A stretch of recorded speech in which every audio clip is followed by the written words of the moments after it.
السلام علیکم ویورز، ہمارے چینل پر خوش آمدید۔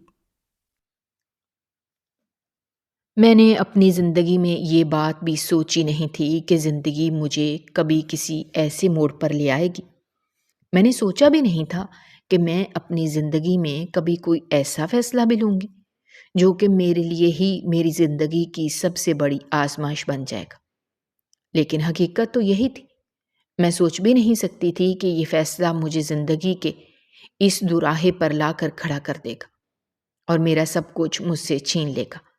میں اپنے لیے دعا کرنے کے علاوہ اور کچھ نہیں کر سکتی تھی، کیونکہ جو کچھ بھی میرے بس میں تھا وہ سب کچھ میں کر چکی تھی۔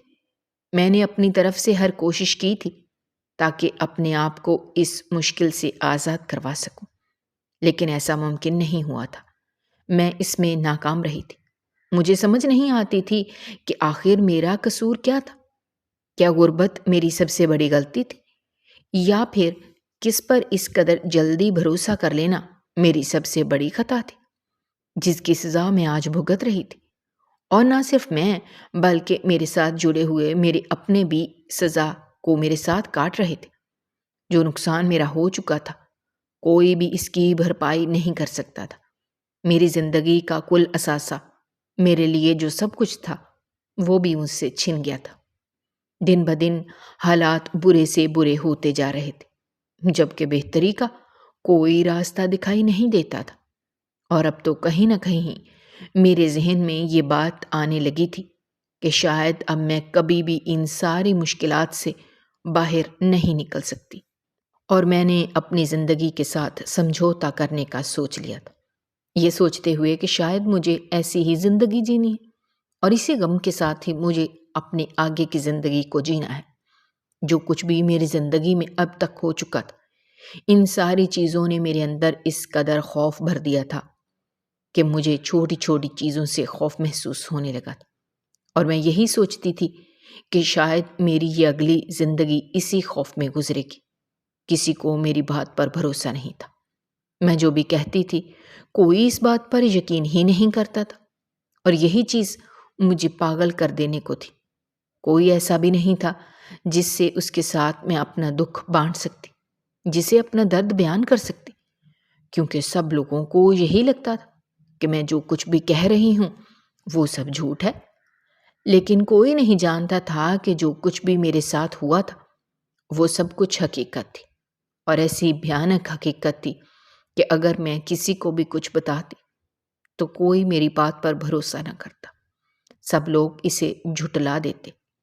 آخر کار میں نے اپنے آپ کو قسمت کے حوالے کر دیا تھا، اس امید کے ساتھ کہ اگر میری قسمت میں واقعی اس موقع پر میرا ساتھ دیا تو اوپر والا کوئی نہ کوئی وسیلہ راستہ بنا دے گا، کیونکہ اس کے علاوہ میں کچھ نہیں کر سکتی تھی۔ میرے اختیار میں کچھ تھا ہی نہیں، اور اب تک اپنی زندگی میں جتنا کچھ سہ چکی تھی، میرے اندر اب کچھ بھی سہنے کی یا کچھ بھی کرنے کی ہمت باقی نہیں رہی تھی۔ اور اس آخری واقعے نے تو میری رہی سہی ہمت بھی ختم کر دی تھی۔ اب میرے اندر نہ تو طاقت تھی کہ میں لوگوں سے لڑ سکتی، اور نہ ہی اتنی ہمت تھی کہ میں کچھ اور کر سکتی۔ اسی لیے سب کچھ قسمت پر چھوڑ دیا تھا۔ میرا نام مریم ہے، میرا تعلق فیصل آباد شہر سے ہے۔ فیصل آباد کی ایک چھوٹی سی کالونی میں ہمارا ایک چھوٹا سا گھر تھا۔ اس میں اپنی اماں اور اپنے ابا کے ساتھ رہتی تھی۔ اپنے والدین کی میں ایک ہی بیٹی تھی۔ میں اپنے ماں باپ کی اکلوتی اور لاڈلی ضرور تھی، لیکن پھر بھی میری زندگی باقی بچوں کی طرح بالکل بھی نہیں تھی، جن کی ہر خواہش ان کے کہنے سے پہلے پوری ہو جاتی ہو۔ ایسا نہیں تھا کہ میرے والدین مجھ سے محبت نہیں کرتے تھے، یا پھر وہ میری خواہشات کو پورا کرنے کی کوشش نہیں کرتے تھے۔ سچ تو یہ تھا کہ میرے اماں ابا کے پاس اتنے پیسے نہیں ہوتے تھے کہ وہ میرے لیے وہ سب کچھ کر سکیں جو وہ کرنا چاہتے تھے۔ میں نے کبھی بھی ان سے کسی بھی چیز کی فرمائش اس لیے نہیں کی تھی کیونکہ مجھے اپنے گھر کے حالات اچھی طرح سے معلوم تھے۔ میں بچپن سے ہی بہت سمجھدار تھی، کیونکہ میری اماں مجھے ہر چیز سمجھاتی رہتی تھی۔ اسی لیے بہت چھوٹی عمر میں ہی مجھے یہ بات سمجھ آ گئی تھی کہ ایک امیر غریب انسان میں کیا فرق ہوتا ہے اور پیسہ ہماری زندگی میں کتنا اہم ہوتا ہے۔ ہماری خواہشات کو پورا کرنے کے لیے اصل میں پیسے ہی کی ضرورت ہوتی ہے، جو کہ ہمارے پاس نہیں تھا۔ اسی لیے میں نے کبھی بھی اپنے ابا سے کسی چیز کی فرمائش نہیں کی تھی۔ میں انہیں کسی مشکل میں نہیں ڈالنا چاہتی تھی۔ وہ اپنی مرضی سے اور اپنی خوشی سے میرے لیے جو بھی لے آتے میں اسے خوشی خوشی قبول کرتی تھی، لیکن اس کا مطلب یہ بھی نہیں تھا کہ میرے ابا میرے لیے کچھ بھی نہ لائے تھے۔ وہ اپنی مرضی سے میرے لیے بہت ساری چیزیں لے کر آتے تھے اور مجھے کبھی بھی انہوں نے کسی چیز کے لیے ترسنے نہیں دیا تھا۔ ہر ممکن کوشش کرتے تھے کہ میرے لیے سب کچھ کر سکیں۔ اپنے لیے انہیں اتنی جدوجہد اور اتنی محنت کرتے ہوئے دیکھ کر مجھے بالکل بھی اچھا نہیں لگتا تھا۔ میرے ابا تو پہلے سے ہی بیمار رہتے تھے اور اوپر سے میری وجہ سے وہ اب زیادہ کام اور محنت کرتے تھے تاکہ انہیں زیادہ پیسے مل سکیں اور وہ اپنی لاڈلی بیٹی کے لاڈ اٹھا سکیں۔ اماں انہیں بہت سمجھاتی تھی کہ ہمارے لیے پیسہ ضروری نہیں ہے، ہمارے لیے سب سے زیادہ ضروری ان کی صحت ہے اور ان کا ساتھ ہے۔ لیکن پھر بھی ابا نہ تو اماں کی کوئی بات مانتے تھے نہ سمجھتے تھے۔ ان کا یہی کہنا تھا کہ ان کے اوپر ایک بیٹی کی ذمہ داری ہے اور انہیں اس ذمہ داری کو بہت اچھے طریقے سے نبھانا ہے اور اس کے لیے پیسوں کی ضرورت ہے۔ اسی لیے وہ زیادہ سے زیادہ پیسہ کمانے کی کوشش کرتے تھے تاکہ اپنی بیٹی کو شہزادیوں جیسی زندگی دے سکے۔ ہمارے گھر کے حالات کچھ اس وجہ سے ٹھیک نہیں تھے کیونکہ میرے ابا بیمار رہتے تھے۔ میری اماں بتاتی تھی کہ شادی کے شروع میں میرے ابا نے اماں کو بہت خوش رکھا تھا اور ان کی ہر خواہش کو بہت اچھے طریقے سے پورا بھی کیا تھا۔ تب میرے ابا بالکل ٹھیک تھے اور بہت محنت کر کے اچھے پیسے کما لیتے تھے، لیکن پھر وقت کبھی بھی ایک سا نہیں رہتا۔ جس وقت میں تقریباً کوئی 7-8 سال کی تھی، اس وقت اچانک سے ہی میرے ابا کو فالج ہوا تھا اور اس کے بعد سے میرے ابا کافی بیمار رہنے لگے تھے، جس کی وجہ سے کام پر جانا ان کے لیے ممکن نہیں تھا۔ وہ بالکل بستر سے لگ گئے تھے۔ میرے ابا کے رشتہ داروں نے اس وقت ہماری مدد کی تھی اور کچھ امی کے رشتہ داروں نے تھوڑی بہت مدد کی تھی، جس کا نتیجہ یہ نکلا تھا کہ ہمارا گھر تو چل رہا تھا لیکن ہاتھ میں پیسے نہیں ہوتے تھے۔ محلے دار اور رشتہ دار گھر میں راشن پہنچا دیتے تھے اور اسی سے میری اماں بہت مشکل سے گزارا کرتی تھی۔ آہستہ آہستہ میرے ابا جیسے ہی تھوڑا سا ٹھیک ہوئے تھے، انہوں نے دوبارہ سے کام پر جانا شروع کر دیا تھا، کیونکہ جتنا عرصہ وہ بیمار رہے تھے اتنے میں انہیں اس بات کا اندازہ ہو گیا تھا کہ لوگ آپ کے لیے زیادہ عرصے کے لیے کچھ نہیں کرتے، انہیں خود ہی کچھ نہ کچھ کرنا پڑے گا۔ اور میرے ابا کو یہ بات بھی اچھی نہیں لگتی تھی کہ ان کی موجودگی میں ان کے ہوتے ہوئے میری اماں کو دوسروں سے کچھ مانگنا پڑے، چاہے وہ کم کماتے تھے لیکن اتنا کما لیتے تھے کہ 2 لوگوں کا گزارا ہو جاتا تھا۔ اماں نے انہیں بہت سمجھایا کہ ایک مرتبہ وہ مکمل طور پر ٹھیک ہو جائیں، اس کے بعد کام پر جائیں، لیکن ابا نے تو فیصلہ پہلے سے ہی کر لیا تھا، اس لیے وہ بنا کسی بات پر دھیان دیے جیسے ہی تھوڑے بہتر ہوئے تھے تو کام پر جانے لگے تھے، جس کی وجہ سے ان کا علاج مکمل نہیں ہو پایا تھا اور ادھورا رہ گیا اور اسی لیے وہ مکمل طور پر صحت یاب نہیں ہو پائے تھے۔ کام کرتے کرتے وہ بہت زیادہ تھک جاتے تھے اور اچانک سے ہی انہیں دکھائی دینا بند ہو جاتا تھا۔ یہ بات انہوں نے گھر میں کسی کو نہیں بتائی تھی، صرف اس وجہ سے کہ ہم لوگ پریشان ہوں گے۔ جتنا ان سے کام ہوتا تھا لیکن وہ اپنی طاقت سے زیادہ کام کرنے لگے تھے، صرف اس لیے کہ اپنی بیٹی کے بارے میں سوچ سکیں، کیونکہ کل کو ان کی بیٹی نے بڑے ہونا تھا اور پھر انہوں نے اپنی بیٹی کی شادی کرنی تھی۔ یہی ساری چیزیں ہر وقت ان کے دل و دماغ میں چلتی رہتی تھیں اور وہ یہی سوچتے رہتے تھے۔ انہوں نے اس بات کا کچھ زیادہ ہی اپنے ذہن پر سوار کر لیا تھا، جبکہ اماں انہیں بہت سمجھاتی بھی تھی کہ انہیں گھر کی فکر کرنے کی ضرورت نہیں ہے، اماں جیسے بھی کرتی ہیں گھر کا گزارا کر لیتی ہیں۔ میری اماں اپنے گھر میں ہی سلائی سینٹر کھولا تھا، بہت ساری محلے کی لڑکیاں اماں کے پاس سلائی سیکھنے کے لیے آتی تھیں۔ وہاں سے بھی کچھ پیسے مل جاتے تھے، اور کچھ میری اماں بھی کپڑے سلائی کرتی تھی۔ آس پاس کی ساری عورتیں اماں سے ہی کپڑے سلواتی تھیں۔ ایسے میں اتنے پیسے بن جاتے تھے کہ گھر کا گزارا ہو جاتا تھا۔ لیکن ابا پھر بھی مجھے لے کر پریشان رہتے تھے کہ انہیں میرے لیے ابھی بہت کچھ جمع کرنا ہے، اور اسی لیے وہ دن رات محنت میں لگے رہتے۔ اس وقت میں چھوٹی تھی، لیکن پھر بھی جیسے ہی ابا گھر آتے تھے تو ان کے چہرے پر مجھے تھکاوٹ صاف اور واضح طور پر دکھائی دیتی تھی، اور گھر آتے ہی وہ کھانا کھا کر فوراً سونے کے لیے لیٹ جاتے۔ کچھ سالوں تک اسی طرح سے چلتا رہا تھا۔ جب میں 17 سال کی تھی تو ایک دن ابا اسی طرح سے گھر سے کام پر چلے گئے تھے۔ اس دن ان کی طبیعت کچھ ٹھیک نہیں تھی۔ اماں نے انہیں بہت سمجھایا بھی کہ انہیں آج سے کام پر جانے کی ضرورت نہیں ہے۔ وہ ایک دن اگر اپنے کام سے چھٹی کر لیں گے تو زیادہ حرج نہیں ہوگا، لیکن انہوں نے یہی ظاہر کیا تھا کہ وہ بالکل ٹھیک ہیں۔ یہ کہہ کر وہ گھر سے چلے گئے۔ اماں نے بھی ان کی بات پر بھروسہ کر لیا کہ شاید ان کی طبیعت سنبھل گئی ہے، اسی لیے وہ کام پر جا رہے ہیں۔ میرے ابا گھر سے صبح سویرے ہی نکل گئے تھے۔ ابھی انہیں گھر سے گئے ہوئے کوئی 2-3 گھنٹے ہی گزرے تھے کہ وہاں سے آنے والے فون نے ہم دونوں ماں بیٹی کی زندگی کو ایک ایسا بڑا دھچکا دیا تھا کہ جس کے بارے میں ہم نے کبھی سوچا بھی نہ تھا۔ وہ وقت ہمارے لیے قیامت سے کم نہیں تھا جب فون کرنے والے نے ہمیں یہ بتایا تھا کہ میرے ابا کام کے دوران ہی بے ہوش ہو کر نیچے گر پڑے تھے۔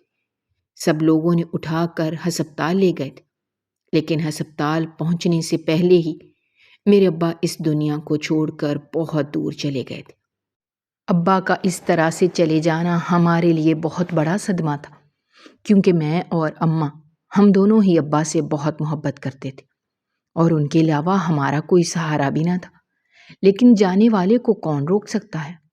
ابا کے چلے جانے کے بعد میں اور اماں اکیلے ہو گئے تھے۔ یہ گھر ہمارا اپنا تھا، یہ بھی شکر تھا کہ ہمارے پاس چھت موجود تھی، ورنہ جس طرح سے ابا کا ساتھ ہم سے چھوٹ گیا تھا اور ان کا سایہ ہمارے سروں پر نہیں رہا تھا، ویسے اگر اس گھر کی چھت بھی ہمارے سروں پر نہ رہتی تو ہم دونوں ماں بیٹی بے آسرا ہو جاتے۔ لیکن اس بات پر ہم اللہ کا لاکھ شکر ادا کرتے تھے کہ میرے ابا نے اچھے وقتوں میں یہ گھر خرید لیا تھا، اور یہ گھر ہی ہمارا کل اثاثہ تھا۔ بڑی مشکلوں سے ابا کے جانے کے بعد اماں نے اپنے آپ کو سنبھالا تھا، اور وہ بھی صرف اور صرف میرے لیے۔ اگر میں ان کی زندگی میں نہ ہوتی تو شاید وہ جینا ہی چھوڑ دیتی۔ یہ میں ہی تھی جس کی وجہ سے وہ زندگی کی طرف واپس لوٹ آئی تھی، اور آہستہ آہستہ زندگی اپنے معمول پر آ گئی تھی۔ میری اماں نے دوبارہ سے اپنا کام شروع کر دیا تھا۔ وہ محلے داروں کے کپڑے سیتی تھی، اور اب تو وہ دن رات کام میں لگی رہتی تھی۔ دن رات کپڑے سلائی کرتی تھی تاکہ زیادہ سے زیادہ پیسے کما سکے، کیونکہ پہلے تو ابا بھی کام کرتے تھے اور کچھ میری اماں پیسے جمع کر لیتی تھی تو گزارا ہو جاتا تھا۔ اور اب جب کہ ابا چلے گئے تھے تو اس طرح سے تو کوئی آسرا نہیں تھا۔ اب جو کچھ بھی کرنا تھا وہ اماں کو خود ہی کرنا تھا۔ میرے ابا کی ہمیشہ سے خواہش تھی کہ میں اچھی تعلیم حاصل کروں، اور بچپن سے ہی گھر کے حالات جیسے بھی تھے، لیکن میرے ابا نے مجھے اچھی تعلیم دلوائی تھی۔ میری اماں ان کے اس خواب کو پورا کرنا چاہتی تھی، جبکہ میں نے ان سے یہی کہا تھا کہ مجھے آگے نہیں پڑھنا، کیونکہ میں جانتی تھی کہ آگے پڑھائی کے لیے پیسوں کی ضرورت پڑے گی، اور میں اماں کو کسی آزمائش میں نہیں ڈالنا چاہتی تھی۔ میں نے یہی سوچا تھا کہ میں بھی گھر میں رہ کر ان کے ساتھ کام کیا کروں گی، تاکہ ہم دونوں ماں بیٹی مل کر کام کریں۔ اماں اس قدر محنت کرتی تھیں، انہیں دیکھ کر مجھے دکھ ہوتا تھا، اور اس کے ساتھ ہی فکر بھی کہ کہیں اماں بیمار نہ پڑ جائے، کیونکہ ان کے علاوہ میرا تھا ہی کون۔ اماں نے بھی ہمت نہیں ہاری تھی۔ انہوں نے سوچ لیا تھا کہ انہیں ابا کی خواہش کو پورا کرنا ہی ہے۔ انہوں نے مجھے آگے پڑھایا تھا، اور زندگی اسی طرح سے گزر رہی تھی۔ حالات جیسے بھی تھے، لیکن وقت گزر رہا تھا، اور پھر میں نے اپنی تعلیم مکمل کر لی تھی۔ میرے ساتھ کی لڑکیوں کی شادی ہو رہی تھی، لیکن میرے لیے ابھی تک کوئی اچھا رشتہ نہیں آیا تھا۔ میری اماں کی بہت کوشش تھی کہ وہ کسی اچھی جگہ پر میری شادی کروا دیں، لیکن شادی کے اخراجات بھی بہت زیادہ ہوتے ہیں، اور ویسے بھی ہم لوگوں کے حالات اتنے اچھے نہیں تھے کہ کوئی بھی بڑے گھر کا رشتہ میرے لیے آتا۔ رشتے والے خالہ جو بھی رشتہ لے کر ہمارے گھر آتی تھی، وہ لوگ ہمارے حالات دیکھ کر ہی انکار کر دیتے تھے۔ میں شکل و صورت کے لحاظ سے خوبصورت تھی، وہ لوگ مجھے پسند بھی کر لیتے تھے، لیکن جب انہیں یہ معلوم ہوتا تھا کہ میری ماں کے پاس جہیز میں دینے کے لیے زیادہ کچھ نہیں ہے تو وہ لوگ انکار کرتے تھے، جس کی وجہ سے اماں بہت زیادہ پریشان رہتی تھی، جبکہ مجھے اس بات کا کوئی افسوس نہیں تھا۔ میں کسی بھی ایسے گھر میں شادی کرنا بھی نہیں چاہتی تھی جن لوگوں کو پیسوں سے مطلب ہو۔ اب تو رشتے والی خالہ نے بھی اماں سے یہی کہا تھا کہ میری شادی اسی وقت ممکن ہوگی جب ہمارے گھر کے حالات کچھ بہتر ہوں گے۔ پہلے میری اماں میرے جہیز کے لیے کچھ جمع کریں، اس کے بعد پھر وہ میرے لیے کوئی رشتہ لے کر آئیں گی۔ میں اماں کو بہت سمجھاتی تھی کہ انہیں فکر کرنے کی ضرورت نہیں ہے، جو شخص میرے نصیب میں لکھا گیا ہوگا وہ مجھے مل جائے گا، لیکن ماں تھی پھر بھی اسی فکر میں لگی رہتی تھی۔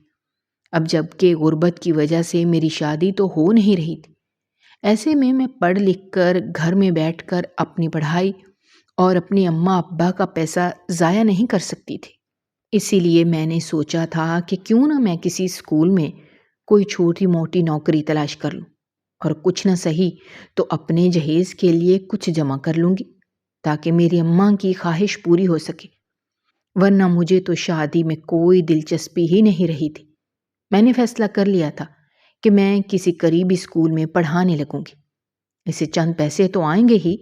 جیسے ہی میں نے اماں سے یہ بات کہی تھی تو پہلے تو اماں خاموش ہو گئے۔ انہوں نے مجھ سے یہی کہا کہ اگر میں نوکری کرنے نکلوں گی تو اس طرح سے میری شادی کب ہوگی؟ انہیں جلد از جلد میری شادی کرنی ہے، مجھ سے نوکری نہیں کروانی۔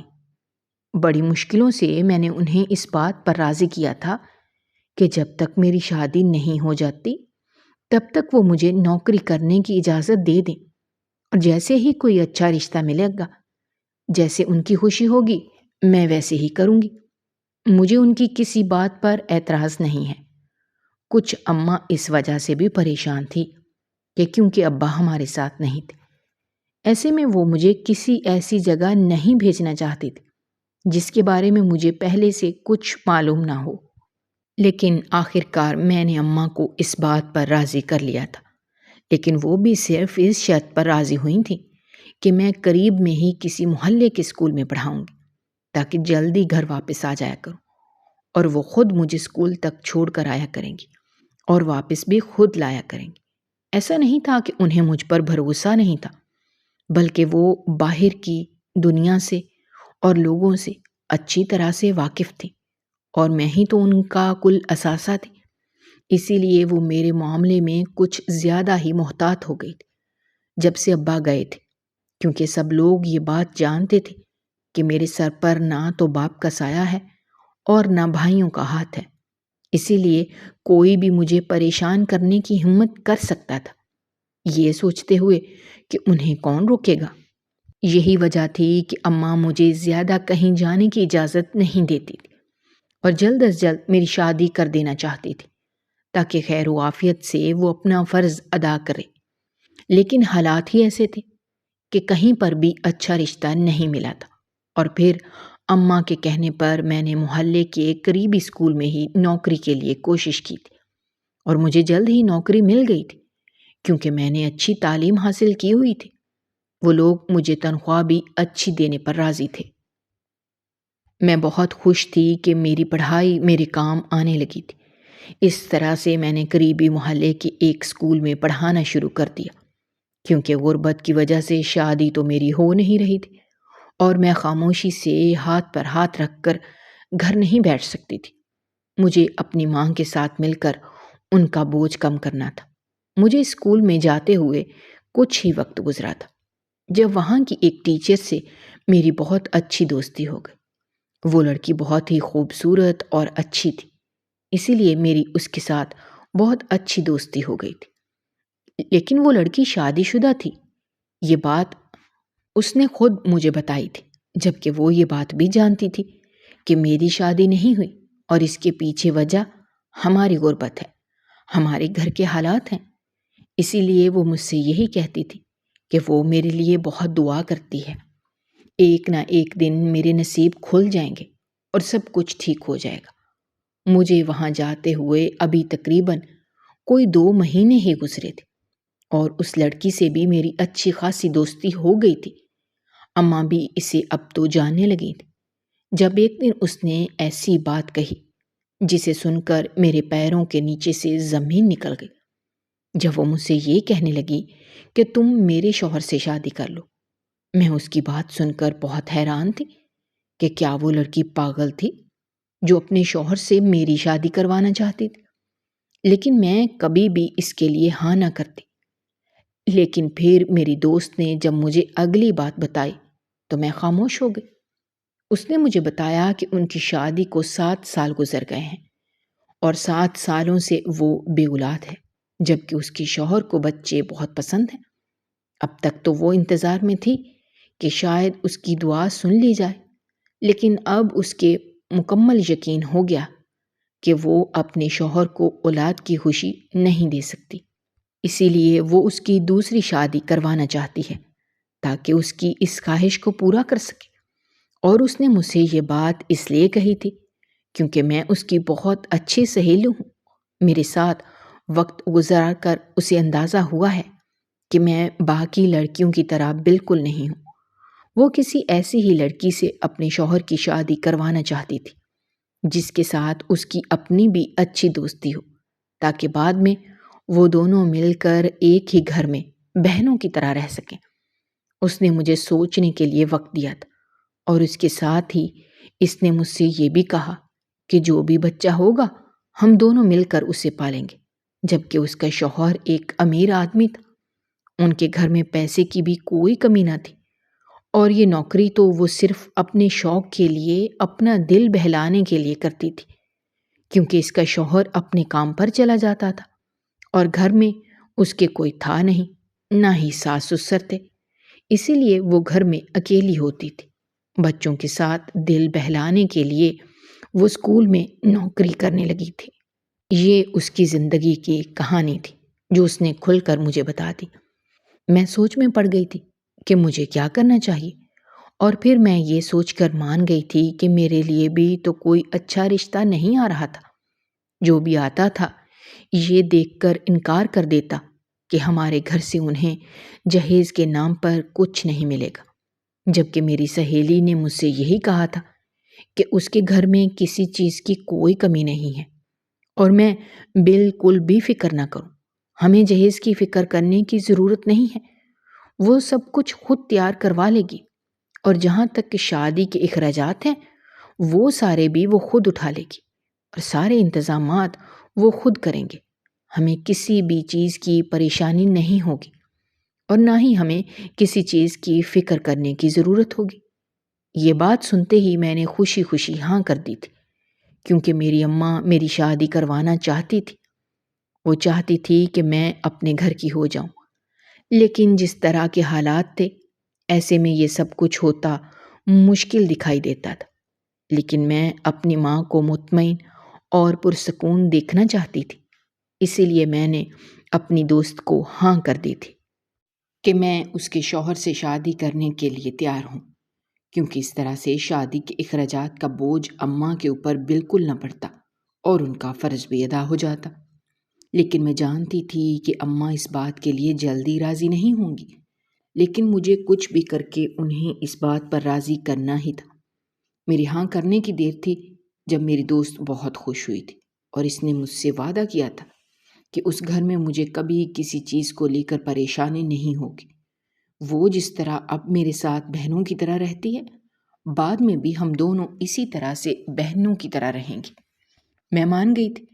میں جانتی تھی کہ جب میں اماں کو یہ بتاؤں گی کہ لڑکے کی پہلے بھی ایک بیوی ہے تو اماں کبھی نہیں مانیں گی، اسی لیے میں نے ان سے چھوٹا سا جھوٹ بولا تھا۔ میں نے ان سے یہ کہا کہ وہ لڑکا میری سہیلی کا کزن ہے اور اس نے اس کے لیے میرا رشتہ مانگا ہے اور انہیں جہیز کے نام پر بھی کچھ نہیں چاہیے۔ اماں بہت خوش ہوئی تھی، اور جب انہوں نے میری سہیلی کے شوہر کو دیکھا جس کے ساتھ وہ میری شادی کروانا چاہتی تھی تو اماں کو وہ بہت اچھا لگا، اسی لیے انہوں نے رشتے کے لیے ہاں کر دی تھی۔ جبکہ میں نے اپنی سہیلی کو یہ بات سمجھا دی تھی کہ وہ اماں کے سامنے شادی سے پہلے اس بات کا ذکر نہ کرے کہ وہ بھی اس کی بیوی ہے، ورنہ اماں فوراً انکار کر دیں گی۔ میری بات کو سمجھتے ہوئے اس نے ہاں کر دی تھی اور اماں کو کچھ نہیں بتایا تھا۔ میں جانتی تھی کہ بعد میں جب انہیں حقیقت پتہ چلے گی تو وہ ناراض ضرور ہوں گی، لیکن بعد میں انہیں منا لوں گی، کچھ نہ کچھ کر کے انہیں راضی کر لوں گی۔ لیکن اب اگر انہیں سچ بتا دیا تو وہ یہ شادی کبھی نہیں ہونے دیں گی، اور میرے لیے یہ شادی کرنا ضروری تھا، کیونکہ میں اپنی ماں کو الجھا ہوا اور پریشان نہیں دیکھ سکتی تھی۔ اسی پریشانی کی وجہ سے تو میرے ابا مجھے چھوڑ کر چلے گئے تھے، اور اب میں اماں کو اس طرح سے نہیں دیکھ سکتی تھی۔ وعدے کے مطابق سارے انتظامات میری سہیلی کی طرف سے ہی کیے گئے تھے، اور پھر ایک مناسب سی شادی کی تاریخ طے پا گئی تھی۔ تھوڑے ہی دنوں میں رخصت ہو کر اپنی سہیلی کے گھر اس کی سوتن بن کر آ گئی تھی۔ شادی کی رات ہی جب شوہر آ کر میرے پاس بیٹھا تھا، لیکن تھوڑی ہی دیر بعد قیامت ٹوٹ پڑی جب اچانک سے ہی میرا شوہر بیٹھے بیٹھے ایک طرف کو گر گیا تھا۔ اس کی ایسی حالت دیکھ کر میں بہت گھبرا گئی تھی کہ یہ اچانک سے اسے کیا ہو گیا تھا، جبکہ جب وہ یہاں آیا تھا تو بالکل ٹھیک تھا۔ میں نے اسے اٹھانے کی بہت کوشش کی، لیکن اس کے منہ سے نکلتا ہوا جھاگ دیکھ کر میں بہت گھبرا گئی تھی۔ میں فوراً سے باہر کی طرف بھاگی تھی۔ جیسے ہی میں اپنی سہیلی کو ساتھ لے کر اندر آئی تو وہ بھی یہ سارا منظر دیکھ کر حیران اور پریشان تھی۔ اس سے پہلے کہ کسی کو کچھ سمجھ آتا، اچانک سے ہی وہاں پر پولیس آ گئی تھی، اور میری دوست نے اونچا اونچا رونا شروع کر دیا تھا، اور پولیس والوں کو جو کہانی وہ سنانے لگی تھی، اسے سن کر تو میرے ہوش ہی اڑ گئے تھے۔ اس نے میری طرف اشارہ کیا تھا اور پولیس والوں سے یہ کہا کہ اس کے شوہر کی قاتل میں ہوں، میں نے ہی اس کی جان لی ہے، پیسے کی خاطر اس سے شادی کر لی، جبکہ وہ خاموش رہی تھی، اس نے کچھ نہیں کہا تھا۔ اور پھر شادی کی پہلی رات ہی میں نے اسے زہر پلا کر اس کی جان لے لی۔ اس کے ساتھ ہی ان پولیس والوں کو وہ یہی کہہ رہی تھی کہ اسے تو مجھ پر پہلے دن سے ہی شک تھا۔ اس نے اپنے شوہر کو سمجھانے کی بہت کوشش کی تھی، لیکن وہ نہیں مانا تھا، اور آخر کار اپنی جان سے ہاتھ دھو بیٹھا تھا۔ میں حیرت سے یہ سب کچھ دیکھ رہی تھی کہ آخر وہ یہ سب کچھ کیوں کر رہی ہے۔ اس نے خود ہی تو اپنے شوہر سے میری شادی کروائی تھی، اور اب اتنا بڑا الزام۔ اور دوسری طرف ابھی جس شخص سے تھوڑی دیر پہلے میں نکاح کر کے رخصت ہو کر یہاں آئی تھی، وہ مر چکا تھا۔ مطلب شادی کی رات ہی میں بیوہ ہو گئی تھی۔ مجھے تو کچھ سمجھ نہیں آ رہا تھا کہ یہ سب کچھ کیا ہو رہا ہے۔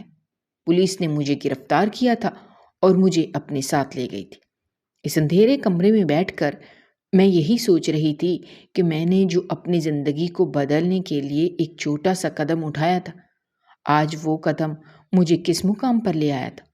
میں نے اپنی زندگی میں کبھی کوئی ایسا فیصلہ نہیں لیا تھا کہ جس کی وجہ سے مجھے اس قدر پریشانی کا سامنا ہوتا، لیکن میرے ایک فیصلے نے میری زندگی کو مکمل طور پر بدل دیا تھا۔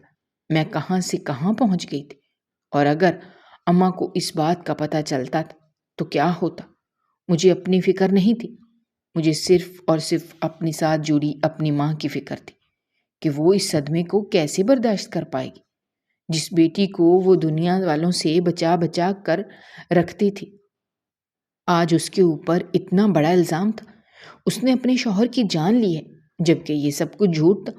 میں نے سب کو بتانے کی بہت کوشش کی تھی کہ وہ لڑکی جھوٹ بول رہی ہے، جبکہ وہ ماننے کے لیے تیار ہی نہیں تھے۔ سب لوگوں کا یہی کہنا تھا کہ میں نے پہلے اس کے شوہر کو پیسوں کے لیے پھنسایا تھا، اس سے شادی کی تھی، اور پھر پیسے کی خاطر اس کی جان لے لی، اور یہ الزام میری اپنی اسی سہیلی نے مجھ پر لگایا تھا۔ جس پر میں سب سے زیادہ بھروسہ کرتی تھی۔ مجھے سمجھ نہیں آ رہا تھا کہ اس نے یہ سب کچھ میرے ساتھ کیوں کیا ہے۔ اگلے ہی دن اماں مجھ سے ملنے آئی تھی اور بہت ہی پریشان تھی۔ میں نے انہیں تسلی دی تھی کہ انہیں فکر کرنے کی ضرورت نہیں ہے، میں بہت جلد یہاں سے باہر آ جاؤں گی۔ اماں کو یہ بات معلوم ہو گئی تھی کہ میں نے ان سے جھوٹ بولا تھا، جبکہ وہ اس بات پر مجھ سے بہت ناراض تھی کہ اگر میں انہیں سچ بتا دیتی تو وہ کبھی بھی میری شادی نہ ہونے دیتی۔ میں نے انہیں جھوٹی تسلی دے کر مطمئن کر دیا تھا کہ میں جلد باہر آ جاؤں گی، لیکن میں جانتی تھی کہ اب میں اس قید سے باہر نہیں نکل سکتی تھی، کیونکہ میری مدد کرنے والا کوئی بھی نہیں تھا۔ میری سہیلی نے ہی مجھے ایسی جگہ پھنسا دیا تھا اور میرے خلاف ساری باتیں کہی تھیں کہ میرے پاس اب کوئی راستہ باقی ہی نہیں رہا تھا۔ اس نے بہت سوچ سمجھ کر یہ سب کچھ کیا تھا اور میں اس کے جال میں بری طرح پھنس چکی تھی۔ مجھے یہاں پر 1 ہفتہ گزر گیا تھا اور پھر اچانک سے ہی پولیس والوں نے مجھے آزاد کر دیا تھا، یہ کہتے ہوئے کہ میرے اوپر جو الزام لگا تھا وہ جھوٹ ثابت ہو گیا ہے۔ ان لوگوں نے اصلی گنہگار کو پکڑ لیا ہے اور سچ سب کے سامنے آ گیا ہے۔ مجھے اس بات کا پورا بھروسہ تھا کہ سچ ایک دن سب کے سامنے ضرور آئے گا اور مجھے اسی دن کا انتظار تھا، لیکن یہ سب کچھ کیسے ہوا تھا میں نہیں جانتی تھی۔ میں اپنے گھر آ گئی تھی اور میں نے اماں کو تسلی دی تھی کہ اب میں واپس آ گئی ہوں، لیکن میں جاننا چاہتی تھی کہ یہ سب کچھ کیسے ہوا تھا۔ جب میں دوبارہ سے پولیس اسٹیشن یہ سب کچھ جاننے کے لیے گئی تو وہاں پر میری ملاقات ایک بڑے افسر سے ہوئی تھی، جس نے یہاں سے باہر نکلنے میں میری مدد کی تھی۔ جب یہ کیس اس کے پاس گیا تھا تو اس نے اس کے اوپر تفتیش کرنی شروع کی تھی، اور جیسے ہی ہمارے گھر کی تلاشی لی گئی تو وہاں پر لگائے گئے کیمرے دیکھے گئے تو انہیں اصلی مجرم کا خود بخود ہی علم ہو گیا تھا۔ حقیقت میں میرے شوہر کی جان اس کی پہلی بیوی نے لی تھی، اور اس نے یہ سب کچھ بہت سوچ سمجھ کر کیا تھا کہ اصل میں وہ اس کی ساری جائیداد کو حاصل کرنا چاہتی تھی، اور اسی مقصد کے لیے اس نے اس سے شادی بھی کی تھی۔ اس نے مجھ سے جھوٹ بولا تھا کہ ان کی شادی کو 7 سال ہوئے ہیں، جبکہ ان کی شادی کو صرف 3 سال ہوئے تھے، اور اس نے یہ بھی جھوٹ بولا تھا کہ وہ ماں نہیں بن سکتی، جبکہ وہ خود ایسا نہیں چاہتی تھی۔ اسے کوئی میرے جیسی لڑکی کی ضرورت تھی جسے وہ اپنے مقصد کے لیے استعمال کر سکے، جبکہ اس کا شوہر بھی یہ حقیقت سے انجان تھا۔ اور پھر جب میں اسے ملی تھی تو اس نے سوچ لیا تھا کہ اسے کیا کرنا ہے۔ اس نے مجھے جھوٹی کہانی سنائی تھی اور میں نے بھی اس کی بات پر بھروسہ کر لیا تھا، اور اپنی غربت کے ہاتھوں مجبور ہو کر اس کے شوہر سے دوسری شادی کرنے کے لیے راضی ہو گئی۔ اس نے یہی سوچا تھا کہ جس لڑکی سے وہ اپنے شوہر کی دوسری شادی کروائے گی، اپنے شوہر کو مار کر اس کے اوپر الزام لگا دے گی۔ اس طرح سے اس کا شوہر بھی راستے سے ہٹ جائے گا اور وہ لڑکی بھی جیل میں چلی جائے گی، اور ساری دولت کی وہ اکیلی مالکن ہوگی۔ وہ اس مقصد میں کامیاب ہو بھی گئی تھی، لیکن اگر اس کیس کی دوبارہ سے تفتیش نہ کی جاتی، سارے ثبوت اکٹھے نہ کیے جاتے، تو شاید میں کبھی بھی یہاں سے باہر نہ آتی، اور اب وہ عورت جیل میں تھی جس نے اتنا بڑا پلان بنایا تھا۔ وہ اپنے بنائے ہوئے پلان میں خود ہی پھنس کر رہ گئی تھی اور جیل سے نکلنے کے لیے دہائیاں دے رہی تھی۔ اس نے وہ دولت حاصل کرنے کے چکر میں جو کچھ اس کے پاس تھا وہ بھی گوا دیا تھا۔ اچھا بھلا گھر تھا، شوہر تھا، لیکن زیادہ کے لالچ میں اس نے وہ بھی گوا دیا تھا، جبکہ مجھ سے اس شخص نے دوسرا نکاح کیا تھا۔ اسی لیے قانونی لحاظ سے اب اس کی ساری جائیداد کی وارث میں ہی تھی، اور اس کی ساری جائیداد مجھے مل گئی تھی۔ دیر سے ہی صحیح، لیکن میری قسمت بدل گئی تھی۔ میں اماں کو لے کر اس بڑے سے گھر میں آ کر رہنے لگی تھی، اور اب میری ماں کو بھی چند پیسوں کے لیے اتنی محنت کرنے کی ضرورت نہیں تھی، اور میں اور اماں ہنسی خوشی اس گھر میں زندگی گزارنے لگی تھی۔ اگر آپ کو ہماری کہانیاں پسند آ رہی ہیں تو ہمارے چینل کو سبسکرائب کیجیے، ویڈیوز پر کمنٹ کیجیے اور شیئر کیجیے۔ شکریہ۔